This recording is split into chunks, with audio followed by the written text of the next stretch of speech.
हाँ, class 10th और 12th दोनों ही बोर्ड के एग्ज़ाम है। राजस्थान बोर्ड की बात कर रहा हूँ मैं, RBSE बोर्ड की बात कर रहा हूँ। और दोनों ही बोर्ड के एग्ज़ाम इन दोनों क्लास में होते हैं। क्लास 10th भी बोर्ड की क्लास मानी जाती है और 12th बोर्ड है। दोनों ही बोर्ड अच्छे खासे बोर्ड है। 10th के बोर्ड को भी बहुत ज़बरदस्त बोर्ड माना जाता है, 12th को ज़बरदस्त बोर्ड माना जाता है। ठीक है, 10th के अंदर आपके अच्छे परसेंटेज बनेंगे तो आप अच्छा सब्जेक्ट लेते हो। पूरी बात समझ में आ रही है आपके? अगर 10th के अंदर अच्छे परसेंटेज बनते हैं तो एक सब्जेक्ट आप डिसाइड करते हो आपके परसेंटेज के बेस पे, या फिर 10th तक आपका क्या लेवल है। आप खुद भी समझते हो इस बात को कि 10th में राजस्थान बोर्ड में बेसिकली 6 सब्जेक्ट होते हैं, हिंदी, इंग्लिश, संस्कृत और मैथ, साइंस और SST। इनमें से आपका लेवल क्या रहता है, उस अकॉर्डिंग आपका किस में इंटरेस्ट है या फिर आपकी किस में अच्छी पकड़ है, आप वो सब्जेक्ट लेते हो। और सब्जेक्ट आपको एक दिशा दिखाता है, एक राह दिखाता है, एक आपका फ्यूचर बनाता है। क्योंकि बेसिकली जो सब्जेक्ट लेता है फ्यूचर उसका उसी फील्ड में बनता है, इसमें कोई डाउट ही नहीं है। तो 10th का बोर्ड सबसे इंपॉर्टेंट बोर्ड इसीलिए है क्योंकि ये आपका फ्यूचर डिसाइड करता है कि आपको क्या सब्जेक्ट लेना है। ठीक है, और वो सब्जेक्ट लेना होगा। आपके 10th में अच्छे परसेंट बनेंगे, आगे परसेंटेज बनेंगे अच्छे तो सीधी सी बात है आप सब्जेक्ट भी अच्छा ही लोगे। अगर सब्जेक्ट सारे अच्छे होते हैं, नो डाउट। साइंस वाले, साइंस में जैसे बायोलॉजी ले लीजिए, डॉक्टर बन जाएगा, अच्छी फील्ड है। मैथ्स ले लिया, इंजीनियर बन गया, साइंटिस्ट बन गया, अच्छी बात है, नो डाउट, कोई दिक्कत नहीं है। कॉमर्स वाला CA बन गया और बन गया, वाकई बिजनेस कर लिया, वाट एवर, बहुत सारे हैं। और ह्यूमैनिटीज़ वाला, आर्ट्स वाला बच्चा मतलब कि IAS बन गया, IPS बन गया, RS बन गया। साइंस वाले भी RS IAS बन सकते हैं। हर चीज़ ह्यूमैनिटीज़ वाले चाहे कोई से भी हो, है ना। तो मतलब मैं ये कहना चाह रहा हूँ कि सब्जेक्ट डिसाइड करते हैं क्लास 10th। बात आती है 12th की। ये फिर क्या होता है कि ये एक तो सबसे बड़ा मुद्दा तो ये एक अच्छा कॉलेज अगर आपको चाहिए, ठीक है, अच्छी कॉलेज अगर आपको चाहिए तो 12th में परसेंटेज आपके अच्छे बनने चाहिए, वरना गवर्नमेंट कॉलेज नहीं मिलेगी तो प्राइवेट कॉलेज में भटकते फिरोगे, जो कि एक आपका माइनस फैक्टर है। ठीक है, और फिर अच्छा कॉलेज भी नहीं मिलता, फिर वो वगैरह वगैरह। और इसके बाद में 12th में अच्छे परसेंटेज बन जाएंगे तो उसके बाद में आपको ये भी है कि क्योंकि आपने जो सब्जेक्ट लिया था 11th में, वो अगर उसमें, इसका मतलब ये कि उसमें आपकी पकड़ जो है वो अच्छी है। अगर पकड़ अच्छी नहीं है तभी तो परसेंटेज डाउन चलेंगे। और जिस सब्जेक्ट को लिया उसी सब्जेक्ट में अगर पकड़ अच्छी नहीं है, जैसे आर्ट्स है, ह्यूमैनिटी सब्जेक्ट लिया और हिस्ट्री, पॉलिटी, ज्योग्राफी, हिंदी साहित्य, जो भी आपने इंग्लिश लिटरेचर लिया, उसमें ही आपकी पकड़ अच्छी नहीं है तो फिर आगे फ्यूचर में कैसे तैयारी करोगे। ठीक है, इसलिए दोनों ही बोर्ड के अंदर परसेंटेज बनना, हाँ मैं ये नहीं कह रहा कि परसेंटेज सब कुछ होते हैं, ऐसा नहीं होता है। परसेंटेज सब कुछ नहीं होता है, इसमें कोई डाउट नहीं है। लेकिन परसेंटेज भाई बनते भी तो उसी के है ना जो पढ़ता है, इसमें भी तो कोई डाउट नहीं है ना। परसेंटेज तभी बनेंगे जब आपकी उस सब्जेक्ट में पकड़ है। इसका मतलब परसेंटेज डाउन है मतलब पकड़ नहीं है आपकी। ठीक है ना, तो ये चीज़ तो इसमें तो कोई दोहराई नहीं, ये हकीकत है। लेकिन अब क्या है कि अब बोर्ड ने इस बार ये बात तो मैंने सिर्फ बेसिक बता दी, बाकी जो बोर्ड अभी जो बात करने जा रही है वो बात कर रही है, एक इंफॉर्मेशन आपके लिए है, वो है शतरंग की। शतरंग क्या होते हैं, जो स्कूल से नंबर भेजे जाते हैं। ऐसा मान लीजिए जो स्कूल से नंबर भेजे जाते हैं, स्कूल से भेजे जाने वाले नंबर, ठीक है ना। और स्कूल से सीधी सी बात है, नंबर सभी के जो भेजे जाते हैं, बेसिकली मैं अगर बात करूं तो 20 नंबर का मामला है, चाहे वो इंग्लिश लिटरेचर, इंग्लिश कंपलसरी, चाहे हिंदी कंपलसरी 12th में, और 10th में तो पूरे 6 के 6 सब्जेक्ट ही है। तो 20 नंबर जो स्कूल से भेजे जाते हैं और 80 नंबर का पेपर होता है। हालांकि वो प्रैक्टिकल सब्जेक्ट की मैं बात नहीं करा, ज्योग्राफी वगैरह में जिसका प्रैक्टिकल हो 12th वालों के लिए, उनकी 10th में तो 6 के 6 में 20 में से भेजे जाते हैं। और लगभग इतने दिन जो स्कूल थे वो लगभग 20 में से 20 ही भेजते थे। लेकिन अब बोर्ड ने क्या जारी कर दिया आदेश कि अब आप 20 में से 20 नहीं भेज सकते। ऐसा क्यों? हाँ भेज सकते, ऐसी कोई पाबंदी नहीं है। कैसे भेज सकते हो उसका पूरा विवरण बताऊंगा मैं।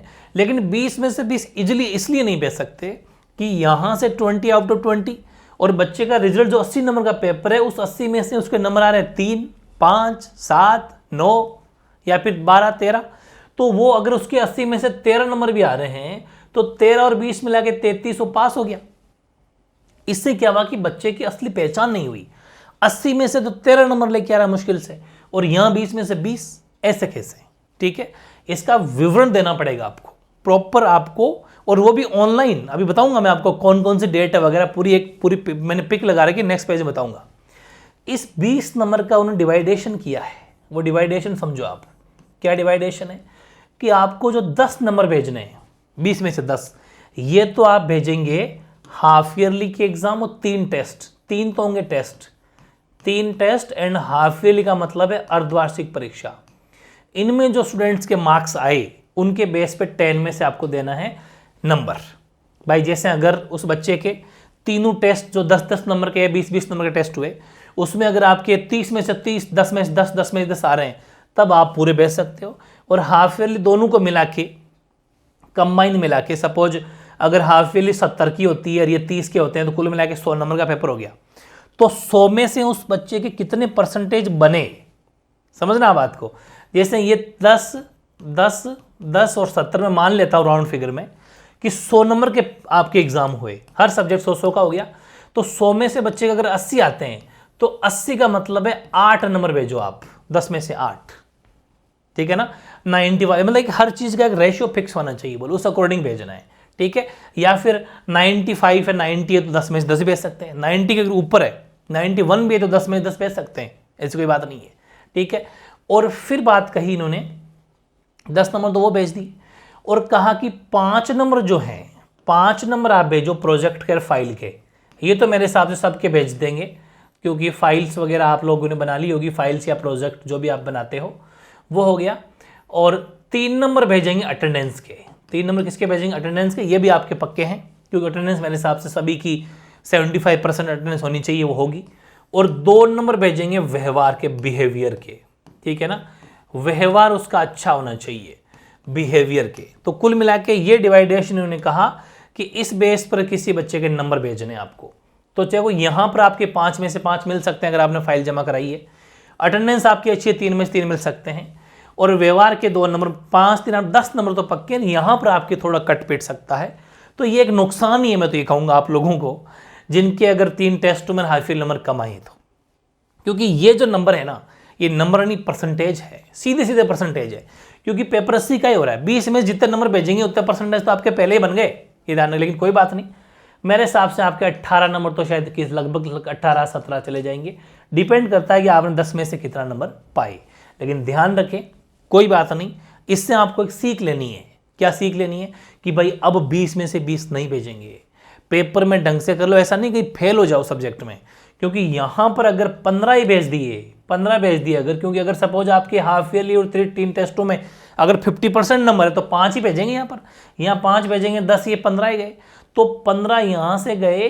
अब आपको 33 पास होने के लिए चाहिए ना, तो आपको पेपर में 18 नंबर लाने पड़ेंगे, 80 में से 18 लाने पड़ेंगे, 80 में से 18 लाने पड़ेंगे, 80 में से, तब 33 बनेगा। ये ध्यान रखें, क्योंकि 18 और 15 33 होते हैं। तो इतने दिन वाली बात अलग थी, अब कुछ बात अलग हो गई, इसलिए ध्यान रखें।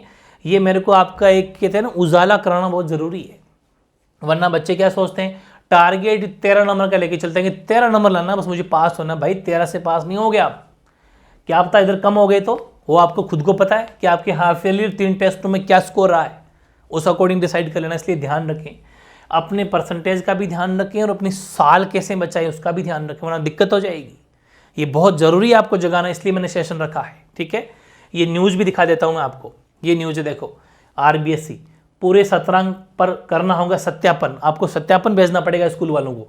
क्या सत्यापन है? आप पढ़ सकते हो, ऑथेंटिक इन्फॉर्मेशन है कि माध्यमिक शिक्षा बोर्ड की 2024 की 10वीं 12वीं की परीक्षा में नया निर्णय लिया गया है। अब स्टूडेंट्स को 20 में से 20 17 अंक देंगे तो उसका सत्यापन भी करना होगा। इसके लिए अब संस्था प्रधान को मिलान और सैंपल जांच प्रमाण पत्र देना होगा। कौन सा? कि हाफ ईयरली बच्चे का पूरा रिकॉर्ड उसको अपलोड करना पड़ेगा। वो भी कब?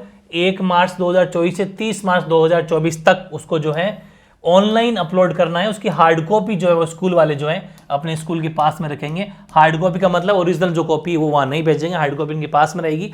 उनकी पूरी स्कैन होकर ऑनलाइन अपलोड करना, जैसे फॉर्म अपन स्कैन करते हैं ना, जैसा अपलोड होगा। बोर्ड की ओर से आयोजित की जाने वाले सैद्धांतिक परीक्षाओं में पेपर 100 अंकों का होते हैं। पेपर में प्रायोगिक परीक्षाएं जो हो उनके लिए नहीं है, प्रैक्टिकल वाली चीज़ छोड़ के बाकी 80 अंकों में से 20 अंक के 17 अंक होते हैं। ये सरकारी और गैर सरकारी स्कूल अधिकतर स्टूडेंट को 20 में से 20 भेजते हैं, है ना। लेकिन कई बार ऐसा होता है कि परीक्षार्थी 80 अंक के पेपर न्यूनतम पासिंग अंक भी नहीं ला पाता, 80 में से पासिंग मार्क भी नहीं ला पाता वो, और ये हालत वहाँ पर दिक्कत हो जाती है। इसलिए एक्चुअली इसको ध्यान रखना पड़ेगा, जो मैंने पूरी हिस्ट्री बता दी आपको। ये देखो, ये कि स्कूल स्तर पर 3 टेस्ट और हाफ ईयरली एग्जाम पर तो आपको 10 नंबर भेजे जाएंगे, 10% कम 10 नंबर ही है वो, और 5 जो भेजे जाएंगे आपके वो प्रोजेक्ट फाइल के होंगे, और 3 जो होंगे आपके वो उपस्थिति अटेंडेंस के होंगे, और 2 आपके व्यवहार और अनुशासन के होंगे। ये आपका बंटवारा है। तो इस चीज़ पर आपको गौर करना है। इसने अपन को एक सीख लेनी है कि भाई हाँ, ऐसा नहीं कि हमारी साल चली जाए, अपन को परसेंटेज बढ़ाने हैं, अपनी साल भी बचानी है। इसलिए कुछ इंपॉर्टेंट चीज़ें पढ़ें, स्मार्ट तरीके से स्टडी करें। अब हार्डवर्क करने का टाइम नहीं, पूरा कोर्स पढ़ा जाए, पूरा कोर्स नहीं पढ़ा जा सकता, सिलेक्टिव चीज़ें पढ़ें। आ गया तो ठीक, वरना वैसे भी कोई दिक्कत नहीं, क्योंकि अगर उतना कुछ कर लिया, इतना कुछ भी सिलेक्टेड कर लिया, तो लगभग उसी में से घूम फिर के आएगा जो अपन कर सकते हैं। ये ध्यान रखें। 12th बोर्ड वालों के लिए मैं बहुत कुछ कर रहा हूँ, तो 12th बोर्ड वाले सारी चीज़ समझ रहे होंगे मेरी बात को। अब अच्छे से गौर करें और सारी चीज़ें समझें, ठीक है। ये बात थी। और भी कोई ऐसे मुद्दे पर कोई चर्चा करनी होगी तो मैं आपको सेशन देता रहूँगा। जानकारी ऐसे लेना बहुत ज़रूरी है, ठीक है।